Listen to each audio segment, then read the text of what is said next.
Alors, c'est simplement, pour dire simplement, c'est suite à une visite dans un UTPAS que j'ai pu m'apercevoir de la difficulté qu'avaient les UTPAS pour acheter du matériel pour des personnes qui arrivaient par exemple le vendredi soir.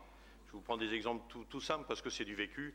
Un jeune qui arrive sans ses baskets, un bébé qui arrive et on n'a pas les biberons obligatoirement pour les acheter. On n'a pas les biberons pour lui donner le biberon, je dirais donc, mais on ne peut pas les acheter non plus parce qu'on n'a pas les moyens, on n'a pas les cartes achats et on n'a pas d'argent pour, vous le savez bien dans les UTPAS. Donc c'était le personnel qui allait l'acheter souvent sur ses fonds propres, ce qui ne paraît pas raisonnable. On doit, à notre niveau de collectivité, pouvoir agir rapidement pour les personnes qui sont en difficulté.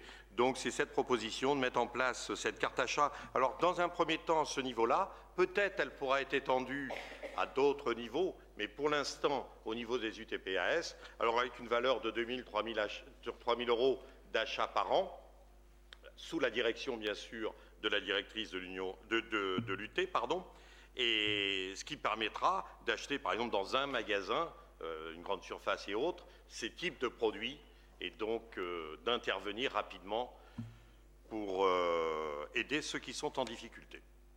Voilà. Et que ce ne soit pas le personnel qui sorte son portefeuille pour payer et après pour essayer de se faire rembourser. Ce n'est pas complètement facile.